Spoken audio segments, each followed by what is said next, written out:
주시옵소서. 예수님 이름으로 기도하리옵나이다. 아멘. 하나님의 말씀을 우리 같이 보겠습니다. 오늘은 이사야 45장 1절에서 3절까지 함께 교독하겠습니다. 이사야 45장, 구약성경 1022페이지입니다. 여호와께서 그의 기름 부음을 받은 고레스에게 이같이 말씀하시되 내가 그의 오른손을 붙들고 그 앞에 열국을 항복하게 하며 내가 왕들의 허리를 풀어 그 앞에 문들을 열고 성문들이 닫히지 못하게 하리라. 내가 너보다 앞서가서 험한 곳을 평탄하게 하며 논문을 쳐서 부수며 쇠빗장을 꺾고 같이 봅니다. 내게 흑암 중에 보화와 은밀한 곳에 숨은 재물을 주어 내 이름을 부르는 자가 나 여호와 이스라엘의 하나님인 줄을 내가 알게 하리라. 아멘. 오늘 참 감사하게 우리 곽성준 목사님 오셔서 말씀 주실 때 많은 은혜 있기를 축복합니다.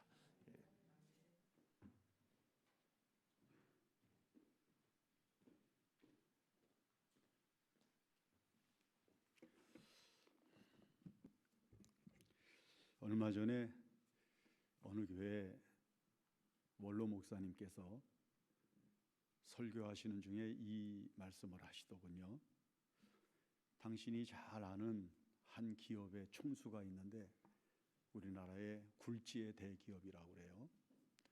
그런데 그 기업의 총수이신 분이 그 회사 직원들에게 보너스로 4천억 원을 줬다고 그럽니다. 굉장히 큰 돈 아닙니까? 4천억 원이니까. 어떻게 그렇게 4천억 원이나 되는 큰 돈을 보너스로 줄 수 있느냐 그랬더니 그분이 하는 말이 너무 고마워서. 그 뭐가 그렇게 고맙냐 그랬더니 그분이 하는 말이 이런 말씀을 하시더래요. 나는 회장이라 자유롭게 일을 하는데 그래서 나가고 싶으면 나가고 회사 직원들은 늦게까지 일을 하고 있어도 나는 그저 집에 가서 쉬고 싶으면 쉬고 또 골프도 치러 가고 또 내가 먹고 싶은 거 먹으러 다니고 그렇게 했는데 우리 직원들은 출근한 시간부터 퇴근할 때까지 회사에 있으면서 온 신경을 다해서 일을 하고 열심히 애를 쓰는데 나는 이렇게 자유롭게 평안하게 지나고 있구나 이 생각을 하는데 우리 직원들이 너무 고맙더라는 거야. 생각을 해보니까. 그래서 그런 것이라고. 여러분 고마움을 느낄 줄 아는 거 참 복된 은혜잖아요. 나보다 더 힘들고 열악하게 사는 사람이 많은데 나는 이렇게 그래도 자유가 있고 평안이 있으니 감사하잖아요. 오늘 여러분 다른 사람에게 고마움을 느낄 수 있기를 바랍니다. 목사님한테 고마움을 느끼고 또 목회자는 교인들에게 고마움을 느끼고 자녀는 부모에게 고마움을 느끼고 또 부모는 자녀에게 고마움을 느끼고 이 고마움을 느끼면 모든 삶이 평안하고 안정될 줄로 믿습니다. 고마움을 느끼는 마음이 여러분들의 마음에 충만하기를 바랍니다. 제가 이렇게 책을 읽는 가운데 어느 분이 간단하게 쓴 글에 이런 글이 있어요. 부모가 자식에게 줄 수 있는 가장 큰 선물이 뭘까? 부모가 자식한테 줄 수 있는 선물. 어느 분이 저한테 그래요. 목사님 요즘요 서울에 있는 어떤 대학교에 대학생들한테 설문을 조사했는데 너희 부모가 몇 살에 죽으면 좋겠냐고 물어봤더니 65세라고 그러더래요. 그래서 왜 65세에 부모가 돌아가면 좋겠냐 그랬더니 이제 어지간하게 살 만큼 사셨으니까 빨리 돌아가시고 그 부모가 남겨준 재산 가지고 저희들이 좀 즐겁게 살아야죠. 그렇게 얘기를 하더라는 거예요. 글쎄 누가 만들어낸 얘기인지 아니면 진짜인지는 모르지만 너무 무서운 얘기 아닙니까? 부모가 자식에게 줄 수 있는 가장 큰 선물이 뭘까? 정말 돈일까? 아니면 무슨 사업체일까? 뭘 주는 게 가장 즐거운 것일까? 행복한 것일까? 그분이 이렇게 썼어요. 좋은 추억이다. 좋은 추억. 그래서 여러분 요즘 이 좋은 추억을 만들어주기 위해서 너무 물질적으로 움직여요. 그래서 자녀들 데리고 문화체험 같은 거 다닌다고 학교도 안 보내고 가면은 결석으로 치지 않는다네요. 여러분 요즘 부모들이 자녀들에게 좋은 거 만들어주고 좋은 거 경험시켜주고 좋은 생활 할 수 있게 만들어주면은 좋은 선물이라고 생각을 하는데 좋은 추억. 제가 목회를 하면서 많은 교인들한테 그런 얘기를 들어요.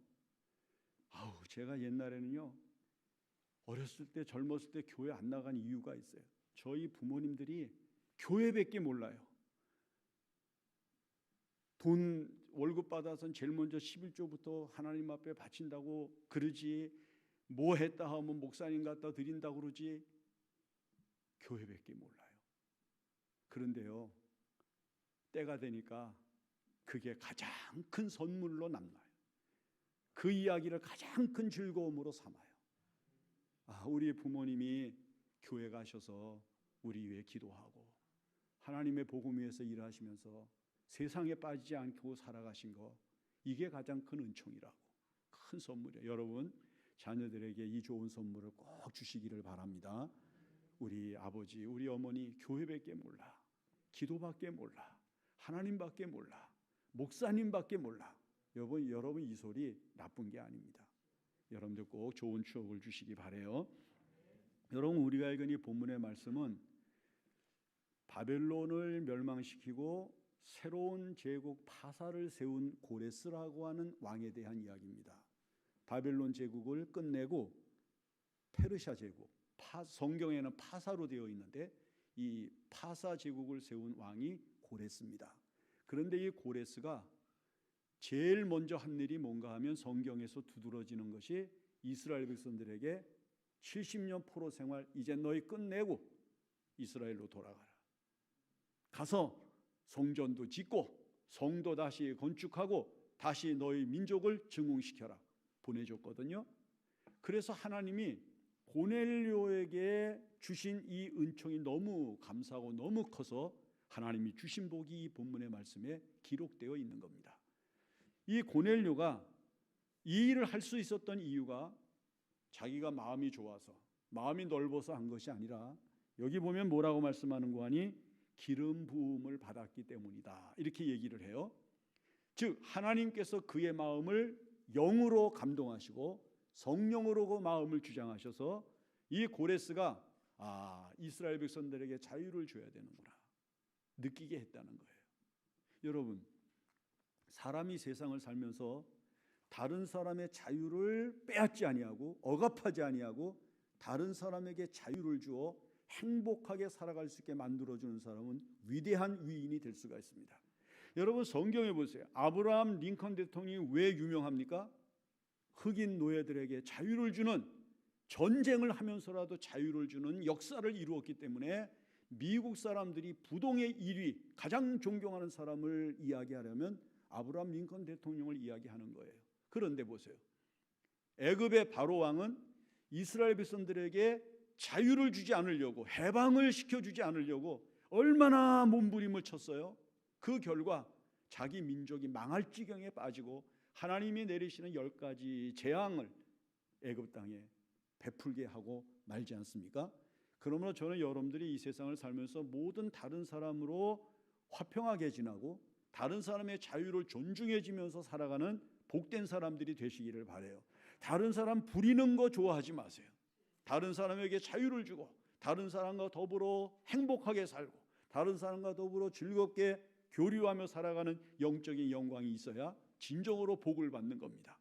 여기 이 고레스라고 하는 사람은 하나님이 그에게 기름을 부으셨어요. 즉 하나님의 영으로 충만하게 하셨어요. 하나님의 영으로 가득하게 하셨을 때 그의 마음속에 이스라엘 사람들에게 자유를 줘야 되겠구나, 마음에 감동이 일어나고 그들에게 자유를 선포했습니다. 여러분, 노예가 사라지고 종으로 살던 사람들이 순식간에 이스라엘로 돌아가고 나니까 바벨론 땅에 있었던 사람들, 파사 국민들은 불편한 사람들이 얼마나 많았겠어요. 노예들이 일하던 거 내가 해야 되고, 노예들이 밭 갈던 거 자신들이 해야 되고, 얼마나 불편한 게 많았겠어요. 그러나 그걸 감수하면서라도 이스라엘 백성들을 억압하지 아니하고 그들에게 자유를 주었기 때문에 하나님께서는 파사 제국을 강하게 하셨고, 그리고 그 왕이었던 고레스에게 은혜를 주신 겁니다. 오늘 여러분, 다른 사람을 억누르지 아니하고 억압하지 아니하고 그들에게 자유를 주면서 참되게 인간의 권리를 느낄 수 있게 만들어주며 살아가면 반드시 하나님이 복을 주십니다. 그러면 어떤 복을 고레스에게 주셨나? 첫 번째는 여기 보니까 45절 중반에 내가 그의 오른손을 붙들고 그 앞에 열국을 항복하게 한다. 옛날에 제국은 영토를 확장하는 게 왕에게 있어서 가장 중요한 일이었거든요. 그러면 영토를 넓히려면 다른 사람들이 점령하고 가지고 있는 땅을 침범해야 되고 그 성을 함락시켜야 되는 거예요. 그런데 그러려면 전쟁을 해야 되고 피를 흘리는 싸움을 싸워야 되는데, 고레스가 하나님의 기름 부음을 받고 하나님의 은혜의 손길에 붙잡혀서 역사하는 삶을 살아가게 될 때 어떤 일이 일어났습니까? 열왕이 성문을 열고 허리를 풀고 나와서 항복을 했다. 여러분, 싸우지 아니하고 이기는 승리보다 위대한 싸움이 어디에 있어요? 여러분, 이 세상에서 우리가 지금 가장 많이 쓰고 있는 현대 용어 가운데 생존 경쟁이라는 말이 있잖아. 생존 경쟁이라는 말이 뭡니까? 다른 사람을 눌러야, 다른 사람을 안 되게 해야, 다른 사람을 못 살게 해야 내가 살아갈 수 있는 세계를 만든다고 하는 사고가, 자본주의 사고가 여러분 이 생존 경쟁이라고 하는 의미 속에 숨겨져 있습니다. 내가 잘 되려면 다른 사람이 안 돼야 되고, 내가 잘 되려면 다른 사람이 망해야 되고 그러잖아. 그런데 여기 본문에 보니까 하나님이 고레스의 오른손을 붙잡아 주시니까 싸울 거 없이, 피 흘릴 거 없이 그냥 성문이 열리고 자기가 점령하려는 세계가 문을 열고 나와서 항복을 하는 놀라운 평화가 승리로 보장되었습니다. 여러분, 다른 사람도 잘 되고 나도 잘 돼야 행복한 거지, 다른 사람은 망하고 나만 잘 되면 무슨 영광이 있습니까? 오늘 여러분, 피땀 흘려 피 흘려 싸우지 아니하고 승리하는 영광이 있어야 하는 것입니다. 하나님을 사랑하고 하나님의 은혜를 받고 하나님의 기름 부으심을 받는 사람은 다른 사람도 잘 되고 나도 잘 되는 거예요. 내가 잘 되는 것 이상 다른 사람도 잘 되는 것을 축복으로 여길 줄 알아야 되는 겁니다. 그런데 고레스는 싸움하지 아니하고 성문이 열리고, 싸우지 아니하고 열왕이 나와서 머리를 숙이고 항복을 해서 여러분 성을 접수할 수 있는 은혜를 받았던 겁니다. 오늘 여러분들 싸우지 마시고 승리하시기 바랍니다. 피 흘리지 않고 승리하시기를 바랍니다. 다른 사람 못되게 하고 승리하지 않기를 바랍니다. 다른 사람이 망해야 여러분들이 잘 되는 사람이 되지 않아야 합니다. 다른 사람도 잘 되고 여러분들도 잘 되고 평화롭게 승리하는 여러분들 되시고, 여러분들이 열고자 하는 성문이 은혜로 열리게 되기를 바랍니다. 그 다음에 두 번째는 여기 2절에 보니까 내가 너보다 앞서가서 험한 곳을 평탄하게 하며 논문을 쳐서 부수며 쇠빗장을 꺾고, 여러분 내가 너보다 앞서간다 그랬어. 여러분들 앞에 누가 있습니까? 여러분들 앞에 지금 무엇이 있습니까? 여러분들 앞을 지금 이끌어가는 게 무엇입니까? 물질입니까? 세속적인 권력입니까? 아니면 인간적인 어떤 의지가 여러분들 앞에 있습니까? 여러분, 이 세상을 사는 사람들이 세 가지 힘으로 살아. 하나는 어떤 사람은 육체의 힘으로 삽니다. 돈이라든지 권력이라든지 이걸 앞세워 가지고 살아요. 그런데 이런 사람들이 그게 많을 때에는, 높을 때에는 힘이 있어 보이는데 이게 없어지면 초라한 사람이 되고요, 비참한 사람이 되잖아. 절대 힘이 아니에요. 그 다음에 정신적인 힘을 우월하게 여기는 사람이 있어요. 다른 사람이 갖지 못한 전문적인 지식, 이게 우월하게 느껴져서 다른 사람을 압도합니다. 그러나 이 정신적인 힘은 언제나 새로운 것에 의하여 자리를 잃어버리고 새로운 세계가 밀려 들어오면 자리를 뺏겨서 의미를 잃어버려요. 그래서 정신적인 힘도 완전하지가 않아. 그러나 영적인 힘으로 사는 사람들이 있어요. 영적인 힘으로. 부러울 것도 없고 다른 사람과 비교할 것도 없고 현재의 자신에 대하여 만족하면서 하나님 앞에 감사하면서 사는 영광이 있습니다. 여러분, 영적으로 사는 사람이 이 세상에서 가장 복되고 행복한 사람이에요. 우리 영적으로 사는 그리스도를 보세요. 여러분, 주인은 2층에 살고 나는 지하실에 살아도 내가 더 행복하죠. 왜? 하나님이 나와 함께 계시는 것을 의식하면서 살기 때문입니다. 여기 본문에 보니까 고레스 앞에 하나님이 말씀합니다. 내가 내 앞서가서, 여러분, 앞에 하나님이 계셔야 합니다. 하나님이 앞에 계신 줄 믿어야 합니다. 하나님이 앞에 계셔야 움직여야 합니다. 하나님이 앞에 계신 것을 확인하고 움직여가야 되는 거예요. 그런데 오늘날 많은 사람들이 하나님을 앞에 세우지 아니하고 자기가 그냥 앞서가는 거예요. 그리고 이 세상에서 얻은 것, 이 세상에서 얻을 수 있는 것, 이 세상에서 다른 사람도 가지고 있는 것을 앞세우고 살아가려고 하기 때문에 만족함이 없고 감사할 수 있는 여건이 만들어지지 않는 겁니다. 오늘 여러분들 앞에 하나님이 계십니다. 하나님이 여러분들 앞에 앞서가시면서 앞에 평탄한 길을 만들어요. 여러분, 이제 우리나라에 며칠 뒤에 시진핑 중국 대표가 온다고 지금 왕이 부장이라고 하는 사람이 먼저 와서 대화를 하고 그런데요. 여러분, 대표자가 한 사람 이 나라에 오기 앞서서도 그 부하 직원이 와가지고 여러 가지 모든 문제들을, 현안들을 다루고 그 다음에 편안하게 지낼 수 있는 조건을 만들어 놓는 것인데, 하물며 하나님이 앞서 가시는데 우리 앞에 평탄한 길, 형통한 세계가 어찌 안 열어지겠습니까? 하나님이 앞에 계시는 것이 문제가 되는 것이고 하나님이 앞에 계시는 것이 관건이 되는 거예요. 오늘 여러분들 앞에 하나님이 계십니다. 하나님이 여러분들 앞에 계시면 여러분들의 가는 길은 형통하고 여러분들 앞에 가는 길은 언제나 평안할 줄로 믿는 것입니다. 그 다음에 세 번째, 여기 3절에 보니까 내게 흑암 중의 보화와 은밀한 곳에 숨은 재물을 주어. 여러분, 참 멋있는 말이야. 흑암 중의 보화. 옛날에는 전쟁 같은 게 나거나 아니면 부자들은 귀한 보물을 어떻게 간수하는 거 아니, 요즘은 금고 같은 데다가 넣어놓고 은행에다 넣어놓지만 옛날에는 전부 땅속에 묻는 거예요. 단지 같은 데다가 넣어가지고 기름종이로 싸가지고 이런 것들을 전부 단지에 넣어서 땅에다가 파묻어 두는 건데, 전쟁이 나면 그냥 도망가는 거야. 캐가지고 갈 시간이 없어요. 또 전쟁이 나고 갔다 오면 폐허가 된 데서 내가 어디다 묻었는지 몰라서 못 찾는 경우도 많아요.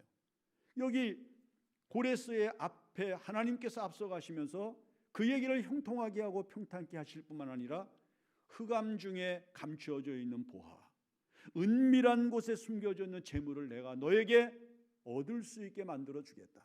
무슨 얘기인가 하면 눈이 열려서 감추어 있는 것이 보이게 해주겠다는 약속입니다. 여러분, 하나님이 우리 눈 가리시면요, 눈앞에 있는 것도 안 보여요. 그러나 하나님이 우리의 눈을 여시면 아무리 멀리 숨겨놓은 것이나 깊숙이 감춰온 것이나 보이게 되어지는 거죠.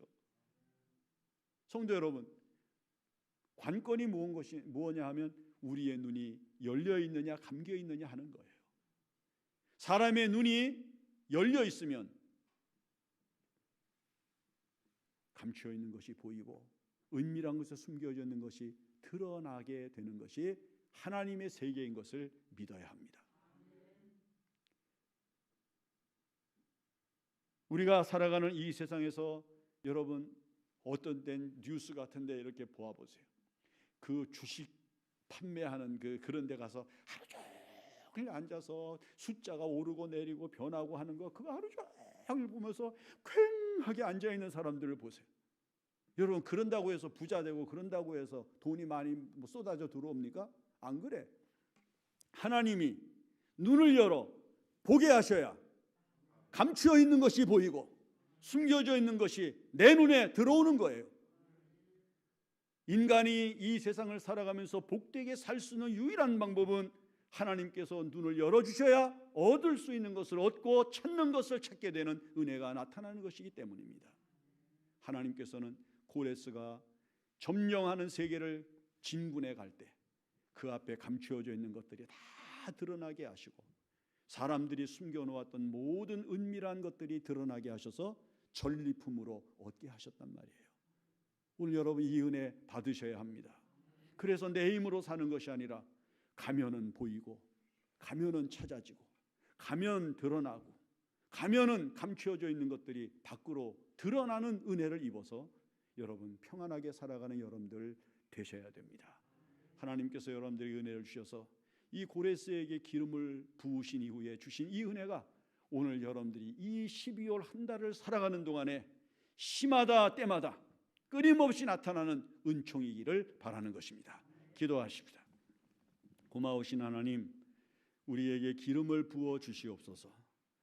초대교회 사도들에게 성령으로 충만하게 임하시고 권능을 주셔서 그들 앞에 새로운 세계가 열리게 하여 주시고 오늘날 전 세계를 뒤덮는 기독교의 세계가 만들어지게 하신 것처럼 오늘 살아가는 성도들에게 기름을 부으셔서 이 세상을 살아가면서 옛날 고레스가 받았던 은혜의 길을 따르게 하여 주시옵소서. 하나님, 생존 경쟁이 극심한 세상에서 다투고 싸우며 피 흘리면서 이기는 자가 되지 않게 하시고 화평하게 살면서 화목하게 지나면서 승리하게 하여 주시옵소서. 하나님 아버지, 우리 앞에 물질이, 우리 앞에 사람이, 우리 앞에 인간의 재주가 서지 않게 하시고 하나님의 앞에 계셔서 우리의 가는 길을 평탄하게 하여 주시옵고 막힌 것들이 열리게 하여 주시옵고 높은 것들이 낮아지게 하여 주시옵소서. 특별히 하나님 아버지의 은밀한 곳에 감추어 있는 것, 흑암 중에 숨겨 있는 것 드러내셔서 우리가 하나님의 은혜로 취하며 하나님의 은혜로 얻으며 하나님의 은혜로 찾으며 살게 하여 주시옵소서. 우리가 생각한 것보다 더 넘치는 은혜로 우리의 삶을 충만하게 하셔서 하나님 앞에 감사하며 살게 하여 주시옵소서. 예수님의 이름으로 기도합니다. 아멘.